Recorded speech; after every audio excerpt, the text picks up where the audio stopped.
அனைத்து விவசாய பெருமக்களுக்கும் வணக்கம். மல்லிகைப்பூ விவசாயிகள்லாம் இந்நேரம் கவாத்து பண்ணி விட்டு துளிர் எடுக்க ஆரம்பிச்சிருக்கோம். சில பேர் வந்து பூக்களை எடுக்க ஆரம்பிச்சிருப்பீங்க. மல்லிகைப்பூன்னு பார்த்துட்டாலே ஒரு மிகப்பெரிய பிரச்சனை என்னன்னு பார்த்தோம்னா இந்த மொட்டுப்புழு தான். இதை எப்படி கட்டுப்படுத்தலாம் அப்படின்னு சொல்லிட்டு பார்க்கலாம் இந்த வீடியோவில். முதல்ல இதன் அறிகுறிகள் எப்படி இருக்கும் அப்படின்னு பார்த்தோம்னா, இந்த புழுக்கள் எல்லாமே அரும்புகளில் போய் உட்காந்துட்டு உள்ளே இருக்க திசு பகுதியை சாப்பிட்றதுனால இது வந்து பர்பிள் கலரில் மாறுது. பின்னால் அந்த பர்பிள் கலர் எல்லாமே ப்ரௌன் கலரில் மாறுது. சில நேரம் காஞ்சுமே போயிடுது.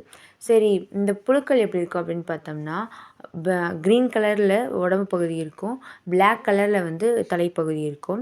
இதோட முட்டைகள், அதோட கூட்டுப்புழு எல்லாமே வந்து மண் பகுதியில் தான் வந்து நம்மளுக்கு இருக்குது. அப்போ நம்ம வெறும் ஸ்ப்ரே பண்ணால் மட்டும், அதாவது இலை மேலே நம்ம வந்து மருந்து கொடுத்தா மட்டும் வந்து இது கண்ட்ரோல் ஆகாது. மண்ணில் இருக்க அதோட முன்பருவமான இந்த முட்டைகள், கூட்டுப்புழுவை கண்ட்ரோல் பண்ணால் மட்டும்தான் நம்மளால் வந்து ஒரு கம்ப்ளீட்டாக வந்து இந்த மொட்டுப்புழு தாக்கத்தை கண்ட்ரோல் பண்ண முடியும். சரி, இதை கட்டுப்படுத்த என்ன பண்ணலாம் அப்படின்னு சொல்லிட்டு பார்க்கலாம்.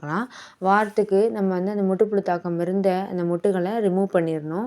அதை நம்ம அந்த ஃபீல்ட்லேயே விட்டோம்னா அடுத்தடுத்து வந்து பரவறதுக்குமான வாய்ப்பு இருக்குது.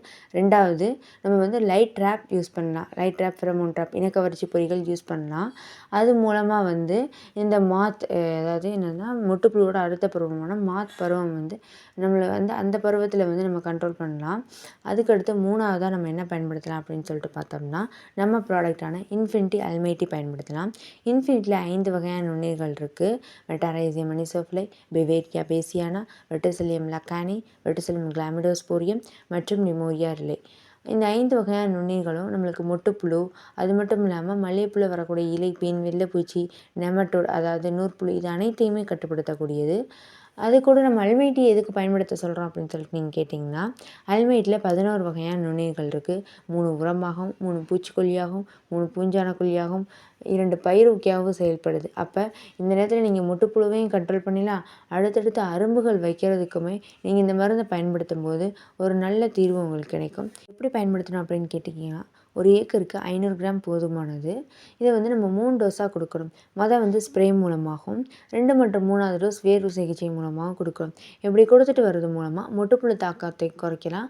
அது கூட நம்ம வந்து இலைப்பேன், வெள்ளைப்பூச்சி, நெமட்டோட் அதாவது நூற்புழு தாக்கத்தைங்களையும் குறைக்கலாம். எனவே அனைத்து விவசாயிகளும் இதை வாங்கி பயனடைமாறு உங்களை அன்புடன் கேட்டுக்கொள்கிறேன். நன்றி, வணக்கம். மேலும் விவரங்களுக்கு 8489259360